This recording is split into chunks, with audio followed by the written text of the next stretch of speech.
Nous allons donc changer de trajectoire. Cette fois-ci, nous revenons à Abidjan. Yopougon, précisément, monsieur Aristide Momblé, bonjour. Bonjour, monsieur FK. Je réalise que votre séjour à Abidjan vous sied et vous y êtes encore. Comment vous allez? Oui, par la suite, je vais bien. D'accord, allez, merci de nous faire l'amitié de participer à ce rendez-vous. Nous vous écoutons. Oui, d'ailleurs, j'ai dit merci à toutes les équipes africaines qui participent déjà à la Coupe du Monde. D'accord. Et ce qui concerne maintenant les deux équipes de l'Afrique de l'Ouest. Vraiment, bravo à l'équipe ghanéenne. Oui.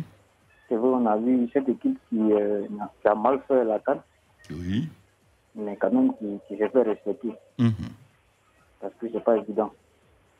Et nous tous même, en voyant cette équipe mal participer à la CAN, on ne s'attendait même pas à ce que cette équipe puisse qualifier en Coupe du Monde. Déjà, c'est très bon. Et ce qui concerne pour l'équipe sénégalaise, c'est vrai, quand on voit cette équipe aujourd'hui, c'est une équipe qui a déjà très bons joueurs et très jeunes même, qui ont déjà quelque chose en tête. C'est l'objectif. Et je sais très bien que les travailleurs ont payé beaucoup, comme pour la CAN 2022. On sait que cette équipe ne va pas aller jusqu'à rapporter la Coupe du Monde. Mais quand même, on fait confiance à cette équipe. Voilà. Donc bravo à l'UCC. Oui. Et bien les choses à toute cette équipe qualifiée. D'accord. Voilà. Merci à vous et surtout très bonne journée à l'écoute des programmes de Radio Côte d'Ivoire. Numéro 1 sur l'info le sport. Yamoussoukro, monsieur Ouattara Daman depuis Kwangbassou. Bonjour. Oui, bonjour, monsieur Fenango. Comment vous allez? Oui, ça va. Et chez vous, monsieur Fenango? Nous allons très bien. Une ville de Yamoussoukro qui semble retrouver des couleurs, surtout avec la Renaissance Football Club qui fait plaisir, n'est-ce pas? Oui, bien sûr. Même si on était tenu en échec par l'Africa. Oui. Mais on va tout faire pour monter. Allez, vous en faites surtout pas. Ils sont 4e de la poule B, c'est ça, n'est-ce pas? Bon, on est 5e, puisque Aboissio, malheureusement, nous a dépassé. Ouais, la Aboissio qui passe devant nous. Ah, d'accord. Voilà. On ressent que c'est dimanche qu'on va tout faire pour prendre les 3 postes. Allez, pour l'instant, en tout cas, le Sud Comoué se réjouit à travers donc la Renaissance Football Club d'Aboissio, qui est 4e dans cette poule B. On espère simplement pouvoir aller jusqu'au bout. Allez, nous vous écoutons sur le sujet du jour. Bon, je dirais que ce n'est pas une surprise. Ce n'est pas. C'est vrai qu'on trouve des pays de l'Afrique de l'Ouest. Oui. Mais voilà, quand on regarde les 3 autres, quand je prends l'équipe marocaine, quand on prend l'effectif et l'entraîneur du Maroc, moi, il mérite d'être là. Et celle des Cameroun, c'est sur le plan mental. Ça, on n'est pas surpris. Ils sont allés chercher les qualifications. Ça prouve qu'il y a déjà un très bon groupe. Après, je prends celle de Tunisie. Vous prenez, je prends celle d'abord de Tunisie. Vous voyez, après la CAN, ils ont vu qu'il y avait des très bons joueurs, mais il y avait un problème d'encadrement technique. Et après cette CAN-là, ils ont pris une décision. Ils enlèvent l'entraîneur. Ils font venir autre encadrement technique qui a ri sur le plan mental, qui a mis les joueurs en confiance. Et vous savez, l'équipe malienne même avait battu l'équipe tunisienne lors de cette Coupe d'Afrique-là. Donc après, comme je l'ai dit, l'entraîneur vient, il envoie au discours. Ok, ils sont mondiaux. Maintenant, je prends celle de l'équipe sénégalaise. Depuis l'arrivée d'Aliou Cissé, pour moi, c'est un entraîneur qui a su travailler sur ses défauts. Il avait des problèmes de choix, problèmes tactiques.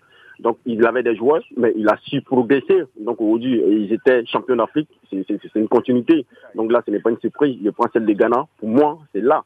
Au niveau de la Coupe d'Afrique, on a vu, c'est vrai qu'ils sont passés à côté. Mais vraiment, il y avait des hommes. Il y avait un problème mental, un problème de connexion. Donc, ils font venir un enfant de la maison, un ancien joueur ghanéen qui connaît très bien la maison. Donc, c'est ça aussi. Je crois que le Ghana, pour moi, c'est là que je suis un peu surpris. Mais je dis, quand ça ne va pas, il faut prendre des décisions. Donc, ces 5 représentants-là, pour moi, ils sont habitués. Ils vont bien défendre l'Afrique. Après, là où il y a un peu de regrets également, c'est au niveau de la Côte d'Ivoire et le Mali. Je parle de celle des pays de l'Afrique de l'Ouest qui devaient être quand même dans cette mondiale. Parce que quand on prit l'effectif de Côte d'Ivoire et celle du Mali, pour moi, on avait vraiment nos places à 85%. Mais voilà, malheureusement, on n'a pas su travailler pour être là.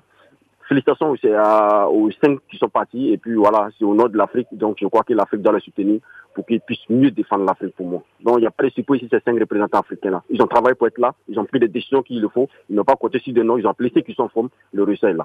D'accord, c'est bien noté. Ils ont compté sur ceux qui sont donc en forme pour le moment et ils ont réussi ce challenge. Allons trouver monsieur Marcelin Kofi. Il est à Bouaké. Bonjour. Bonjour, monsieur. Je suis Fernand Kouakou, comment vous allez? Monsieur Fernand Kouakou, dit Reminingue. Vous en faites surtout pas. J'étais très bon footballeur. Allez, nous vous écoutons. Oui, monsieur Fernand, je dis merci à les deux équipes, le Ghana et le Sénégal. Oui. Vraiment, ils méritent vraiment. La façon que le Sénégal a fait pour la CAN, vraiment, ils méritent pour la qualification du mondial. D'accord. Et vraiment, cette année, vraiment, il faudrait que nos équipes africaines, là, quand ils vont partir, là, vraiment, il faudrait qu'ils se montrent comme l'Afrique sait jouer aussi le football. Vraiment, ce qu'ils ont fait, je dis merci à les deux pays, là. Vraiment, que Dieu les soutient pour leur visite et leur participation au mondial. C'est bien noté. Merci, monsieur Fernand. Merci à vous. Très bonne journée à l'écoute des programmes de Radio Côte d'Ivoire. Numéro 1 sur l'info. Depuis donc Boaké, Le Béquet et c'est Yopougon qui nous rappelle encore sa présence. Gervaisou, bonjour. Et bonjour, monsieur Fernand. Comment vous allez? Ben, je vais très très bien. Et chez vous, comment vous allez? Et je me porte comme un charme. Vous en faites surtout pas. Nous vous écoutons. Bon, moi, je voulais féliciter les deux équipes qui sont qualifiées. Hein, oui. Et leur souhaiter bon vent à cette Coupe du Monde. Et particulièrement, je voulais féliciter Aliou Cissé. Voilà un entraîneur, un national qui donne, qui fait plaisir à cette coopération des entraîneurs locaux en Afrique ou bien dans ce monde. Et puis, je crois bien que ces entraîneurs africains doivent aller à l'école de Aliou Cissé. Voilà un monsieur qui, depuis d'abord, il a été lui-même très bon footballeur dans cette équipe sénégalaise. Et aujourd'hui, il est en train de gravir des échelons avec un très très bon système tactique. Donc, je veux féliciter le Sénégal et le Ghana de cette qualité pour cette prochaine mondiale. Et leur souhaiter bon moment. Et puis, ça fait plaisir quand l'Afrique de l'Est sur 5 équipes place à cette phase prochaine de la Coupe du Monde. Donc, je souhaite très bon vent et que vive le football africain. Merci à vous. Allez, merci à vous, monsieur Gervaisou, depuis Yopougon, et puis surtout, ne décrochez surtout pas. Nous sommes avec monsieur Yéman Kouakou. Il nous appelle depuis Sono Panigokro. Bonjour. Bonjour, mon frère François. Je suis Fernand Kouakou. Comment vous allez? Comment vous allez? Ça va très bien. De Dieu. D'accord. Nous vous écoutons. Oui, mon frère Fernand. Oui. 2 postes sur 5. Je crois qu'il faut d'abord dire félicitations à l'Afrique, aux équipes africaines. D'accord. Aujourd'hui, nous voyons effectivement que le Sénégal méritait la CAN. D'accord. Et on leur dit bravo. Vous voyez, à force de forger, comme on le disait tantôt, on devient forgeron. Absolument. Vous voyez, le travail du Sénégal a gagné. Et ça, c'est ce que tous les pays africains doivent avoir comme exemple à suivre. Qu'on appelle le Ghana. Avec la haine de ce qu'ils font, ils ont pu quand même aussi être qualifiés. Je crois que tout cela, c'est l'œuvre du travail ardu de tout le monde, que ce soit joueurs, entraîneurs, supporters, tout le monde a travaillé. C'est pourquoi moi, au demeurant, ceux qui lancent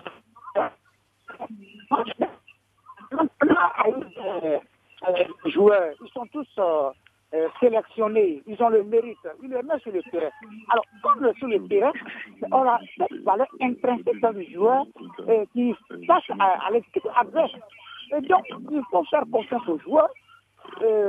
Vraiment, je félicite tous les pays africains, je félicite aussi les entraîneurs et tous les joueurs.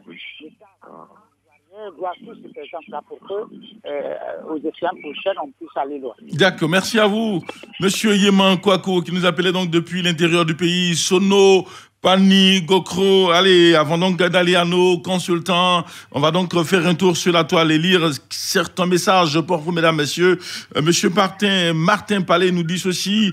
Bonjour Fernand Kouakou, je commencerai en disant bravo à nos 2 représentants de l'Afrique de l'Ouest. Quant au nombre réduit, rien n'étonne parce qu'il n'y avait que la Côte d'Ivoire, grand pays de football, pour accompagner ces 2. Mais le constat qui ressort témoigne tout simplement de la désorganisation du football ivoirien par le biais du problème de la FIFA qui mine notamment notre sélection depuis 2 ans maintenant. À nous de tirer nos erreurs et prendre les dispositions pour le mondial 2026. Lui qui nous écrit donc depuis Daloa, la cité des Antilopes. Monsieur Parfait Konandi aussi. Un vrai fan de Radio Côte d'Ivoire, notamment, il nous dit ceci, 5 représentants africains au mondial, dont l'Afrique de l'Ouest est représentée par 2 pays. Pour lui, il est bon donc d'accepter ce quota parce que, pour l'instant, il n'y a pas donc de pays meilleurs que ces 2 qualifiés pour l'Afrique de l'Ouest. Félicitations donc au Ghana et surtout le Sénégal, champion d'Afrique 2022. Allez. Un autre, avant donc d'aller à nos consultants, Monsieur Blaise Kwasi depuis la Maraoué, il dit si la Côte d'Ivoire ne s'était pas fait éliminer par le Cameroun, ce nombre serait donc en hausse, mais 2 sur 5, cela est bon à prendre. Le vrai problème, c'est de voir l'instance mondiale augmenter de façon raisonnable le nombre de pays africains devant participer donc à la Coupe du Monde. Merci à vous, messieurs, surtout à nos internautes, mais également aux auditeurs. Coach Traoré Lassina, bonjour. Bonjour, Fernand. Comment vous allez? Oui, très bien. Chez vous? Ça va. Allez, dites-nous. 2 représentants sur 5, pour vous, est-ce que c'est beaucoup ou c'est insuffisant quand on regarde un peu le niveau du jeu en Afrique de l'Ouest? Comme vous le savez, je pense que en toute chose, si nous avons assez de représentants, je pense que ce sera encore l'idéal. Mais la situation qui nous est imposée, on devra se contenter et puis montrer encore une fois de plus, de par notre jeu, de par notre production et surtout de l'évolution lors de cette Coupe du Monde-là, pour montrer à tout le monde que au niveau de l'Afrique de l'Ouest, nous méritons encore plus. D'accord. Alors, dites-nous, coach, quand on regarde surtout un pays comme la Côte d'Ivoire qui n'est pas de ce rendez-vous, pour vous, qu'est-ce qui peut justifier cette absence? Pour ce qui concerne la Côte d'Ivoire, je crois que d'abord, au niveau des tirages au sort, je crois que tout s'est bien passé. Et quand on voit aujourd'hui, ça a été pratiquement une répétition entre le Sénégal et l'Égypte lors de la Coupe d'Afrique. C'était encore une grande finale. Mais pour la Côte d'Ivoire, je crois que ça s'est joué sur des petits détails. Et ces petits détails qui ont fait aujourd'hui du Cameroun une équipe qualifiée. Et c'est la même situation que les Camerounais ont utilisée pour éliminer leurs compatriotes et se retrouver qualifiés pour la Coupe du Monde. Je pense que la Côte d'Ivoire doit se servir de cette leçon mentale, physique et organisationnelle pour pouvoir vraiment se retrouver lors des compétitions prochaines au plus haut sommet. D'accord. Jean-Philippe Auria, bonjour. Bonjour Fernand. Vu le niveau technique et tactique des équipes telles le Mali, même le Burkina Faso, la Côte d'Ivoire, comment comprendre que c'est seulement 2 pays de l'Afrique de l'Ouest qui soient qualifiés pour le mondial sur 5? Mais je pense que c'est ce que l'Afrique de l'Ouest a produit sur le terrain qui a donné ce résultat. Il n'y a pas eu d'organisation zonale au niveau de ces éliminatoires. C'est-à-dire qu'on n'a pas confiné les pays africains dans un mini-championnat entre eux pour en tirer 2. Toutes les nations se sont affrontées sans tenir compte de leur sous-région et les meilleurs se sont qualifiés pour cette Coupe du Monde. La Côte d'Ivoire était éliminée par le Cameroun, le Mali était éliminé par la Tunisie, le Burkina par une autre nation. Si cette nation avec ce niveau de jeu-là les avait haussées, et elles seraient probablement, je dirais, soit qualifiées ou bien même au niveau du barrage. Donc moi, à mon sens, ce sont les meilleurs, les équipes qui ont mieux préparé ces échéances qui se retrouvent qualifiées pour cette Coupe du Monde. Maintenant, le grand débat pour permettre à la zone ouest africaine d'avoir beaucoup plus de représentants va se passer après 2022 parce que pour le mondial 2026, il est prévu de passer à 48 nations, donc 9 représentants africains, ça va donner 4 places supplémentaires. Maintenant, c'est à ces nations-là de tout faire pour accrocher ces 4 places ou même d'être parmi les plus nombreuses à la prochaine Coupe du Monde après celle de 2022. Donc moi, à mon sens, c'est la production de nos différentes sélections qui a donné ce résultat-là, mais 40% des nations qualifiées pour la Coupe du Monde, idem que le Maghreb qui qualifie la Tunisie et le Maroc, ce n'est pas un mauvais chiffre quand on sait que le reste de l'Afrique sera représenté par le Cameroun en Afrique centrale. On n'a aucune équipe de l'Afrique de l'Est qui pays de l'Afrique du Sud qualifiés pour cette Coupe du Monde, ça prouve quand même la vitalité des sélections ouest-africaines. Merci à vous, Jean-Philippe Auria. Merci, coach Traoré Lassina. Je rappelle que le tirage donc pour les poules est prévu pour demain. On saura donc les poules de nos différents représentants africains pour ce mondial Qatar 2022. D'ici là, portez-vous bien. Demain, je vous retrouve encore pour la matinale des sports. Je suis Fernand Kouakou. Valentin Kouassi est à m'écouter. Merci. Très bonne journée. Radio Côte d'Ivoire, Abidjan, 88.fm.